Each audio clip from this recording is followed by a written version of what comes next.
ഞാൻ പിണറായി വിജയനോടാണ് ഇപ്പോൾ മൈക്കിലൂടെ സംസാരിക്കുന്നത്. പ്രിയപ്പെട്ട മുഖ്യമന്ത്രി, അങ്ങയുടെ മകൾക്ക് സ്വർണ്ണത്തേരൊരുക്കുമ്പോ കേരളത്തിലെ പാവപ്പെട്ട സ്ത്രീകൾക്ക്, കേരളത്തിലുണ്ടാകുന്ന കുഞ്ഞുങ്ങൾക്ക് അവർക്ക് ആവശ്യമായിട്ടുള്ള പോഷകാംശം കൊടുക്കണമെന്ന് കേന്ദ്രം പറഞ്ഞ് കോടിക്കണക്കിന് രൂപ കേരളത്തിലേക്ക് കിട്ടിയപ്പോ അത് വകമാറി ചിലവഴിച്ച ഒരു നാണം കെട്ട മുഖ്യമന്ത്രിയാണ് ഈ കേരളത്തിന്റെ പിണറായി വിജയൻ എന്ന് പറയുന്ന മുഖ്യമന്ത്രി എന്ന് ഞങ്ങൾ ഈ കേരളത്തിലെ ജനങ്ങളോട് വിളിച്ചു പറയും. നിങ്ങൾ പറഞ്ഞു നരേന്ദ്രമോദി പണമൊന്നും തരുന്നില്ല, നരേന്ദ്രമോദി വികസന പ്രവർത്തനമൊന്നും ചെയ്യുന്നില്ല എന്നല്ലേ നിങ്ങൾ പറഞ്ഞത്? തെരഞ്ഞെടുപ്പ് വന്നപ്പോ തിരുവനന്തപുരത്ത് മിസ്റ്റർ ശശി തരൂരിന്റെ ഫ്ലക്സ് ബോർഡ് വന്നു. ശശി തരൂരിന്റെ ഫ്ലക്സ് ബോർഡിൽ പറയുകയാണ് 3000 കോടിയുടെയും 4000 കോടിയുടെയും 6000 കോടിയുടെയും കണക്ക്. അദ്ദേഹം പറയുന്നു, ഞാൻ പാർലമെന്റേറിയനായിരുന്നു തിരുവനന്തപുരത്ത്, 6000 കോടി രൂപയിലധികം ഞാൻ ഇവിടുത്തെ ജനങ്ങൾക്ക് വേണ്ടി നൽകിയിട്ടുണ്ട്. ഉണ്ടോ സന്തോഷം? കൊല്ലം പ്രേമചന്ദ്രൻ പറയുകയാണ്, ഞാനാണ് ഏറ്റവും കൂടുതൽ കൊല്ലം പാർലമെന്റ് മണ്ഡലത്തിലേക്ക് ഏറ്റവും കൂടുതൽ വികസന പ്രവർത്തനങ്ങൾ കൊണ്ടുവന്നാൽ. അപ്പൊ ശരി, പ്രേമചന്ദ്രന്റെ ഫ്ലക്സ് ബോർഡ് ഈ റോഡിൽ കാറിൽ തിരുവനന്തപുരത്തേക്ക് പോകുന്ന സമയത്ത് കണ്ട കാഴ്ച ഞാൻ സൂചിപ്പിക്കുകയാണ്. അത് കഴിഞ്ഞ് ഇങ്ങോട്ട് പോരുമ്പോ ആലപ്പുഴയിൽ ഞാൻ കണ്ടു ആരിഫിന്റെ ഫ്ലക്സ് ബോർഡ്. അതിൽ ആരിഫ് പറഞ്ഞു 2500 കോടിയുടെ വികസന പ്രവർത്തനങ്ങൾ ഞാൻ നടത്തിയിട്ടുണ്ട്.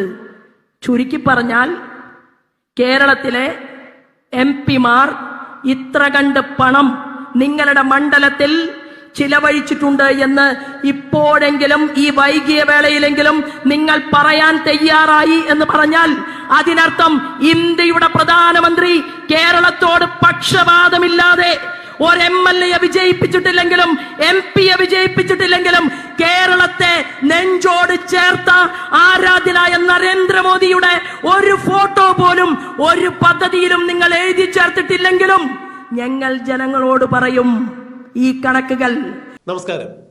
പ്രധാനമന്ത്രി നരേന്ദ്രമോദിയും BJP സർക്കാരും BJP ഇതര സംസ്ഥാന സർക്കാരുകളെ സാമ്പത്തികമായി ഞെരുക്കുന്നു, അവരെ പട്ടിണിക്കിടുന്നു എന്നുള്ള മുദ്രാവാക്യങ്ങളും ആക്ഷേപങ്ങളുമാണ് മിക്കവാറും BJP ഇതര സംസ്ഥാനങ്ങളിൽ നിന്നും കേട്ടുകൊണ്ടിരിക്കുന്നത്. അതായത് BJP ഭരിക്കാത്ത സംസ്ഥാനങ്ങളിൽ നിന്നും കേൾക്കുന്നത് പ്രധാനമന്ത്രിയും കേന്ദ്ര സർക്കാരും കൂടി BJP ഇതര സർക്കാരുകളെ സാമ്പത്തികമായി ഞെരുക്കി ശ്വാസം മുട്ടിക്കുന്നു എന്നുള്ള ആരോപണങ്ങളാണ്, ആക്ഷേപങ്ങളാണ്. എന്നാൽ ഈ ആക്ഷേപങ്ങളെയും ആരോപണങ്ങളെയും പൊളിച്ചടുക്കുകയായിരുന്നു ആലപ്പുഴയുടെ BJP സ്ഥാനാർത്ഥിയായ ശോഭാ സുരേന്ദ്രൻ. പത്തനംതിട്ടയിൽ BJP സ്ഥാനാർത്ഥിയായി മത്സരിക്കുന്ന അനിൽ ആന്റണിയുടെ തെരഞ്ഞെടുപ്പ് പ്രചരണ യോഗം ഉദ്ഘാടനം ചെയ്യുന്നതിന് വേണ്ടി എത്തിയതായിരുന്നു പ്രധാനമന്ത്രി നരേന്ദ്രമോദി.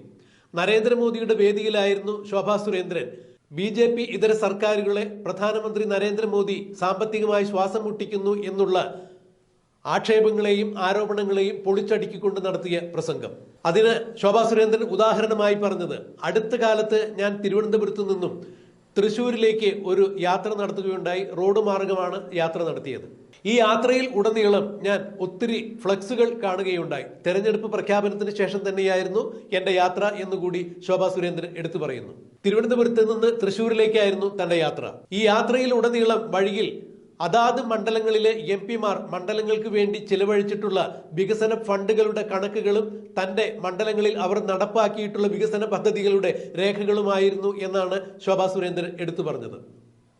ആദ്യം അവർ കണ്ടത് തിരുവനന്തപുരം MP-ആയ വിശ്വപൗരൻ എന്നറിയപ്പെടുന്ന ശശി തരൂരിന്റെ മണ്ഡലത്തിൽ ശശി തരൂർ കേന്ദ്ര വിഹിതം ഉപയോഗിച്ചുകൊണ്ട് എത്ര പദ്ധതികളാണ് മണ്ഡലത്തിൽ നടപ്പാക്കിയിരിക്കുന്നത്, അതിന് എത്ര തുകയാണ് താൻ ചിലവഴിച്ചിരിക്കുന്നത് എന്ന് കോടികളുടെ അക്കങ്ങളുടെ കണക്ക് തന്നെയാണ് ശശി തരൂർ തന്റെ ഫ്ലെക്സിൽ അടയാളപ്പെടുത്തിയിരുന്നത് എന്നാണ് ശോഭാ സുരേന്ദ്രൻ പറഞ്ഞത്. തന്റെ മണ്ഡലത്തിൽ താൻ നടത്തിയ വികസനങ്ങളുടെ കണക്കുകൾ ശശി തരൂർ കോടികൾ നിരത്തിയാണ് അവതരിപ്പിച്ചത് എന്നാണ് ശോഭാ സുരേന്ദ്രൻ സാക്ഷ്യം ചെയ്യുന്നത്. തിരുവനന്തപുരത്ത് നിന്ന് പിന്നിട്ട് കാർ കൊല്ലത്തെത്തുമ്പോൾ RSPയുടെ MP-ആയ പ്രേമചന്ദ്രന്റെ മണ്ഡലത്തിലും വലിയ കൂറ്റൻ ഫ്ലെക്സുകൾ കാണാൻ സാധിച്ചു എന്ന് തന്നെയാണ് ശോഭാ സുരേന്ദ്രൻ പറഞ്ഞത്. കൊല്ലം ലോക്സഭാ മണ്ഡലത്തിൽ MP എന്ന നിലയിൽ താൻ ചിലവഴിച്ചിരിക്കുന്ന വികസന പദ്ധതികളുടെ കണക്കുകൾ കൃത്യമായി തന്നെ പ്രേമചന്ദ്രൻ തന്റെ ഫ്ലെക്സുകൾ ഉയർത്തിയിട്ടുണ്ടായിരുന്നു എന്നാണ് പറയുന്നത്. അല്ലെങ്കിൽ ഫ്ലെക്സിൽ പ്രേമചന്ദ്രൻ അടയാളപ്പെടുത്തിയിട്ടുണ്ടായിരുന്നു. കോടികൾ ചിലവഴിച്ച് താൻ മണ്ഡലത്തിൽ നടത്തിയ വികസന പ്രവർത്തനങ്ങളെ കുറിച്ച് പ്രേമചന്ദ്രന്റെ ഫ്ലെക്സിൽ ആർക്കും വായിക്കാവുന്ന തരത്തിൽ വലിയ അക്ഷരത്തിലാണ് വെണ്ടയ്ക്ക വലിപ്പത്തിൽ അടിച്ചു വച്ചിരുന്നത് എന്നാണ് ശോഭാ സുരേന്ദ്രൻ പറഞ്ഞത്. കൊല്ലം പിന്നിട്ട് വണ്ടി ആലപ്പുഴയിൽ എത്തുമ്പോൾ അവിടെ CPM-ന്റെ MP-ആയ ആരിഫും വലിയ കൂറ്റൻ ഫ്ലക്സ് ഉയർത്തിയിട്ടുണ്ടായിരുന്നു. ആരിഫിന്റെ ബഹുവർണ്ണ ഫ്ലക്സിൽ അടയാളപ്പെടുത്തിയിരുന്നതും ഇത് തന്നെയാണ്. MP ഫണ്ട് ഉപയോഗിച്ച് താൻ മണ്ഡലത്തിൽ നടത്തിയ വികസന പ്രവർത്തനങ്ങളെ കുറിച്ചായിരുന്നു ആരിഫും തന്റെ ഫ്ലക്സിൽ അടയാളപ്പെടുത്തിയിരുന്നത്. 5 വർഷക്കാലം താൻ MP ആയിരുന്നപ്പോൾ കേന്ദ്ര വികസന ഫണ്ട് ഉപയോഗിച്ചുകൊണ്ട് MP എന്ന നിലയിൽ തന്റെ മണ്ഡലത്തിൽ താൻ നടത്തിയ വികസന പ്രവർത്തനങ്ങളെ കുറിച്ചാണ് ആരിഫ് ഫ്ലക്സിൽ അടയാളപ്പെടുത്തിയിരുന്നത്, വെണ്ടയ്ക്ക വലിപ്പത്തിൽ അടിച്ചു വച്ചിരുന്നത് എന്നാണ് ശോഭാ സുരേന്ദ്രൻ പ്രസംഗമധ്യേ പറഞ്ഞത്. അപ്പോൾ നരേന്ദ്രമോദി BJP ഇതര സർക്കാരുകൾക്കും BJP ഇതര MLA-മാർക്കും MP-മാർക്കും അർഹിക്കുന്ന യാതൊരു വിഹിതങ്ങളും നൽകുന്നില്ല എന്നും അത്തരത്തിലുള്ള MP-മാരുടെയും MLA-മാരുടെയും യാതൊരുവിധ ക്ഷേമ പ്രവർത്തനങ്ങളും മണ്ഡലങ്ങളിൽ നടക്കുവാൻ അനുവദിക്കുന്നില്ല എന്നുമുള്ള ആരോപണങ്ങളെ അതിനിശിതമായി വിമർശിച്ച് പൊളിച്ചടുക്കുകയായിരുന്നു ശോഭാ സുരേന്ദ്രൻ. ഈ പറഞ്ഞ MP-മാരെല്ലാവരും തന്നെ, അതായത് കോൺഗ്രസിന്റെ MP ആയ ശശി തരൂരും RSPയുടെ MP ആയ NK പ്രേമചന്ദ്രനും CPM-ന്റെ MP ആയ ആരിഫുമെല്ലാം തങ്ങളുടെ മണ്ഡലത്തിൽ നടത്തിയിട്ടുള്ള വികസന പ്രവർത്തനങ്ങളുടെ കണക്കുകൾ കേന്ദ്ര പദ്ധതി വിഹിതം കിട്ടിയതിനനുസരിച്ച് MP എന്ന രീതിയിൽ തങ്ങളുടെ മണ്ഡലത്തിൽ നടത്തിയ കണക്കുകൾ അവർ വലിയ അക്ഷരത്തിൽ ഫ്ലക്സ് അടിച്ചു വയ്ക്കുമ്പോൾ അത് ഒരു കാരണവശാലും നുണയാകാൻ സാധ്യതയില്ലല്ലോ എന്നാണ് ശോഭാ സുരേന്ദ്രൻ പറഞ്ഞത്. അങ്ങനെയെങ്കിൽ പിന്നെ എന്താണ് തിരഞ്ഞെടുപ്പിൽ മാത്രം മോദി സർക്കാർ സാമ്പത്തികമായി സഹായിച്ചു, അല്ലെങ്കിൽ കേന്ദ്ര വിഹിതം കിട്ടി, ഞങ്ങൾ മണ്ഡലത്തിൽ വലിയ വലിയ ഭരണപരിഷ്കാരങ്ങളും വികസന പദ്ധതികളും നടപ്പിലാക്കി എന്ന് പറയുന്നവർ പിന്നെ എന്താണ് അല്ലാത്ത അവസരങ്ങളിൽ BJP ഇതര സർക്കാരുകളെ മോദി സർക്കാർ സാമ്പത്തികമായി ഞെരുക്കി എന്ന് പറയുന്നതിന് അടിസ്ഥാനം എന്നാണ് ശോഭാ സുരേന്ദ്രൻ അതിനിശിതമായി ഇത്തരം MP-മാരെ വിമർശിച്ചുകൊണ്ട് പൊളിച്ചടുക്കിക്കൊണ്ട് സംസാരിച്ചത്. പത്തനംതിട്ടയിൽ അനിൽ ആന്റണിയുടെ തെരഞ്ഞെടുപ്പ് കൺവെൻഷന് വേണ്ടി വന്ന് പ്രധാനമന്ത്രി നരേന്ദ്രമോദി വേദിയിൽ ഇരിക്കെ തന്നെയാണ് ശോഭാ സുരേന്ദ്രൻ അതിനിശിതമായി പ്രേമചന്ദ്രനെയും UDF-നെയും കോൺഗ്രസിനെയും RSPയെയും CPM-നെയും എല്ലാം കടന്നാക്രമിച്ചുകൊണ്ട് ഇത്തരത്തിൽ കണക്കുകൾ സഹിതം രേഖകൾ സഹിതം ഇത്തരം MP-മാർക്കെതിരെ അവർ ആഞ്ഞടിച്ചത്. ശോഭാ സുരേന്ദ്രൻ CPM-നും കോൺഗ്രസിനും RSPക്കും അടക്കം BJP സർക്കാരിനും നരേന്ദ്രമോദിക്കും എതിരെ അനാവശ്യമായ ആക്ഷേപങ്ങളും ആരോപണങ്ങളും ഉന്നയിച്ചവർക്കെതിരെ ആഞ്ഞടിച്ചുകൊണ്ട് സംസാരിച്ച പ്രസംഗത്തിന്റെ പ്രസക്ത ഭാഗങ്ങൾ നമുക്കൊന്ന് കേൾക്കാം. പ്രിയപ്പെട്ടവരെ, ഇന്ന് പത്രത്തിൽ ഒരു വാർത്തയുണ്ട്. ആ വാർത്തയിൽ എന്താണ് പറയുന്നതെന്നറിയുമോ? കേരള ഭരണത്തിന് നേതൃത്വം കൊടുക്കുന്ന പിണറായി വിജയനോട്, മുഖ്യമന്ത്രിയോട് ഞാൻ ഒരു ചെറിയ ചോദ്യം ചോദിക്കാൻ ആഗ്രഹിക്കുകയാണ്. കേന്ദ്രത്തിലെ പ്രധാനമന്ത്രി നരേന്ദ്രമോദിജി അദ്ദേഹം പോഷൺ അഭിയാൻ പദ്ധതി പ്രഖ്യാപിച്ചു. അദ്ദേഹം പറഞ്ഞു, ഗർഭിണികളായിട്ടുള്ള അമ്മമാർ അവർക്ക് നല്ല കുഞ്ഞുങ്ങൾ ഉണ്ടാകണം, അവർക്ക് ആരോഗ്യം വേണം, അവർക്ക് ആവശ്യമായിട്ടുള്ള പോഷക സമൃദ്ധമായിട്ടുള്ള ഭക്ഷണം കൊടുക്കണം, അതിന് കോടിക്കണക്കിന് രൂപ മാറ്റിവെക്കണമെന്ന് ആവശ്യപ്പെട്ടപ്പോ കേരളത്തിന്റെ മുഖ്യമന്ത്രിയും ഇവിടുത്തെ മന്ത്രിമാരും ചിരിച്ചു. അവര് പറഞ്ഞു, നല്ല കുഞ്ഞുങ്ങൾ ഉണ്ടാകാൻ ഇന്ത്യയുടെ പ്രധാനമന്ത്രി പറയണമോ? അതായിരുന്നു ചോദ്യം. പ്രിയപ്പെട്ട സുഹൃത്തുക്കളെ, എന്റെ പ്രിയപ്പെട്ട സഹോദരന്മാരെ, ഇതാ കേരളത്തിന്റെ കണക്ക് പുറത്തു വന്നിരിക്കുകയാണ്. ഇന്നത്തെ പ്രമുഖമായ ഒരു പേപ്പറിൽ വന്ന വാർത്തയാണ്. ആവശ്യത്തിന് ഉയരമില്ലാതെ, ഉയരത്തിനനുസരിച്ച് തൂക്കമില്ലാതെ ജീവിക്കുന്ന കുട്ടികളുടെ നാടായിട്ട് ഈ കേരളം മാറുകയാണ്. എന്നിട്ട് പറയുന്നത് എന്താണെന്നറിയുമോ? 6 വയസ്സ് മുതൽ 16 വയസ്സ് വരെയുള്ള 63% കുട്ടികളും കേരളത്തിൽ ഈ പ്രശ്നം അഭിമുഖീകരിക്കുകയാണ്. ജില്ലയുടെ വ്യത്യാസമില്ലാതെ കാസർഗോഡ് മുതൽ തിരുവനന്തപുരം വരെയുള്ള എന്റെയും നിങ്ങളുടെയും അമ്മമാർ പ്രസവിക്കുന്ന കുട്ടികൾ, 63% വരുന്ന കുട്ടികൾ ശാരീരികമായ പോഷകക്കുറവ് അനുഭവിച്ചുകൊണ്ട് ഈ കേരളത്തിന്റെ മണ്ണിൽ മുന്നോട്ട് പോകുന്നു എന്ന് പ്രമുഖമായിട്ടുള്ള പത്രവാർത്ത കേരളത്തിൽ പുറത്തു വന്നിരിക്കുകയാണ്. ഞാൻ പിണറായി വിജയനോടാണ് ഇപ്പോ മൈക്കിലൂടെ സംസാരിക്കുന്നത്. പ്രിയപ്പെട്ട മുഖ്യമന്ത്രി, അങ്ങയുടെ മകൾക്ക് സ്വർണ്ണത്തേരൊരുക്കുമ്പോ കേരളത്തിലെ പാവപ്പെട്ട സ്ത്രീകൾക്ക്, കേരളത്തിലുണ്ടാകുന്ന കുഞ്ഞുങ്ങൾക്ക് അവർക്ക് ആവശ്യമായിട്ടുള്ള പോഷകാംശം കൊടുക്കണമെന്ന് കേന്ദ്രം പറഞ്ഞ് കോടിക്കണക്കിന് രൂപ കേരളത്തിലേക്ക് കിട്ടിയപ്പോ അത് വകമാറി ചിലവഴിച്ച ഒരു നാണം കെട്ട മുഖ്യമന്ത്രിയാണ് ഈ കേരളത്തിന്റെ പിണറായി വിജയൻ എന്ന് പറയുന്ന മുഖ്യമന്ത്രി എന്ന് ഞങ്ങൾ ഈ കേരളത്തിലെ ജനങ്ങളോട് വിളിച്ചു പറയും.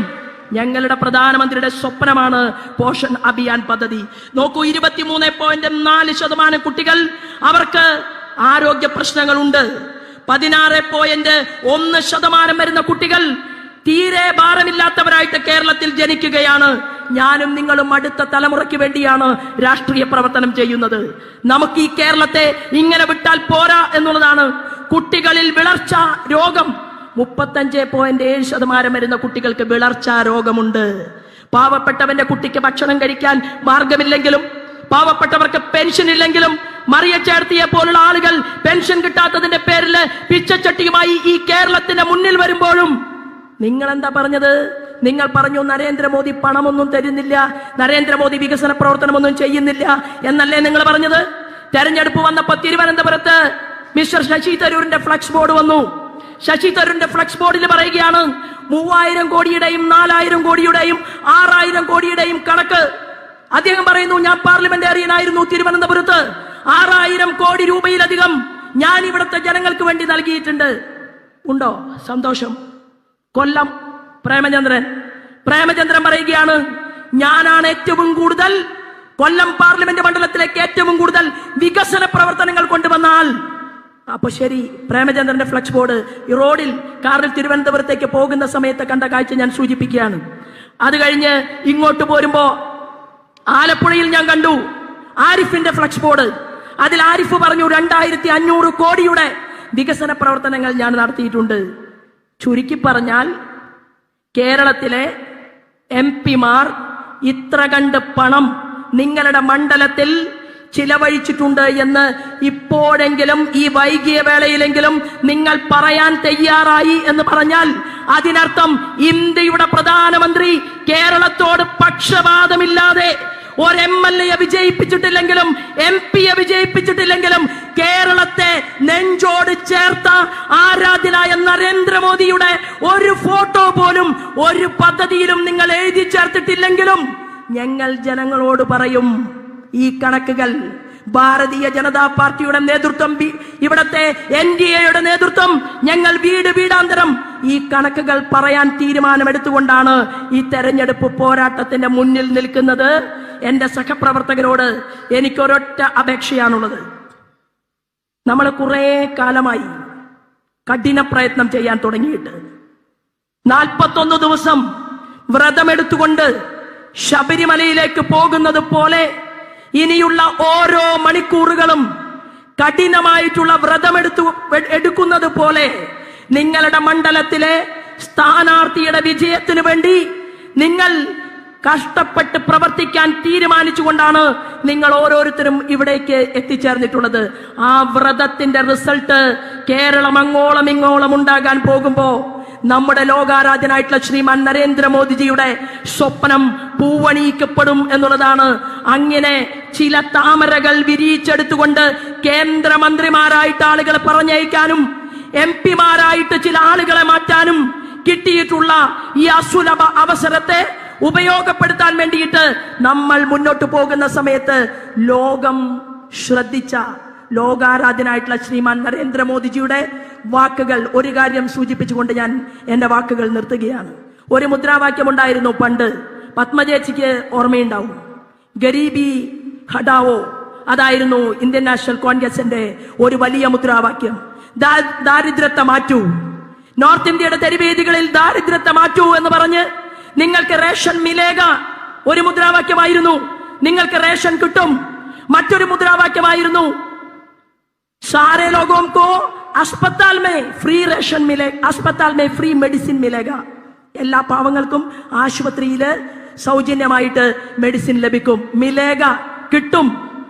ഓരോ സെക്ടറിനെ കുറിച്ചും മുൻകാല കോൺഗ്രസിന്റെ നേതാക്കന്മാർ പറഞ്ഞു, പ്രസംഗിച്ചു, പാവപ്പെട്ടവരോട് പറഞ്ഞു നിങ്ങൾക്കെല്ലാം കിട്ടും. പക്ഷേ ഇന്ത്യയുടെ പ്രധാനമന്ത്രി നരേന്ദ്രമോദി അദ്ദേഹം പറഞ്ഞത് മിലേഗ എന്നല്ല, മിൽഗയ. 5 ലക്ഷം വരുന്ന ആയുഷ്മാൻ ഭാരത് പദ്ധതി നിങ്ങൾക്ക് കിട്ടിയിട്ടില്ല എന്നാണ് നരേന്ദ്രമോദി ചോദിച്ചത്. നിങ്ങൾക്ക് പ്രധാനമന്ത്രി ആവാസ് യോജന പദ്ധതി കിട്ടിയില്ലേ? അതാണ് നരേന്ദ്രമോദിജി ചോദിച്ചത്. നിങ്ങൾക്ക് ഇവിടുത്തെ പാവപ്പെട്ട അമ്മമാരോട് ചോദിച്ചു, ഇന്ദ്രധനുഷ് പദ്ധതി നിങ്ങൾക്ക് കിട്ടിയില്ലേ? അദ്ദേഹം ചോദിച്ചു. മാതൃബന്ധൻ യോജന നിങ്ങൾക്ക് കിട്ടിയിട്ടില്ലേ? അദ്ദേഹം ചോദിച്ചു. ബേട്ടി പഠാവോ ബേട്ടി ബച്ചാവോ നിങ്ങൾക്ക് കിട്ടിയില്ലേ? അദ്ദേഹം ചോദിച്ചു. സർവശിക്ഷ അഭിയാൻ പദ്ധതി, ആരാധനായ അടൽ ബിഹാരി വാജ്പേയിയുടെ സ്വപ്ന പദ്ധതി എല്ലാ ക്ലാസ് മുറികളിലേക്കും കിട്ടിയിട്ടില്ലേ? അതാണ് ശ്രീമാൻ നരേന്ദ്രമോദി ചോദിച്ചത്. ആളുകൾ മോദിജിയോട് പറയുകയാണ്, ഒരു പാവപ്പെട്ട സ്ത്രീയുടെ കുടിലിലേക്ക് ഗ്യാസ് കണക്ഷൻ കൊടുത്തതിന് ശേഷം നരേന്ദ്രമോദിജി കയറി ചെന്നപ്പോ ആ സഹോദരി പകച്ച മുഖം സന്തോഷം കൊണ്ടും കരയണോ ചിരിക്കണോ എന്നറിയാതെ ആ സഹോദരി എണീറ്റ് നിന്നുകൊണ്ട് ചായയുണ്ടാക്കി ഇന്ത്യൻ പ്രധാനമന്ത്രിയുടെ കൈകളിലേക്ക് കൊടുത്തപ്പോ അദ്ദേഹം ചോദിച്ചു, ഉജ്ജ്വൽ യോജന കാ ഗ്യാസ് മിൽ ഗയാ? ഗ്യാസ് നിങ്ങൾക്ക് കിട്ടിയോ? നരേന്ദ്രമോദി ചോദിച്ചപ്പോ മിൽ ഗയി എന്നാണ് പറഞ്ഞത്. പ്രിയപ്പെട്ടവരെ, കിട്ടിയെന്നാണ് അമ്മ പറഞ്ഞത്.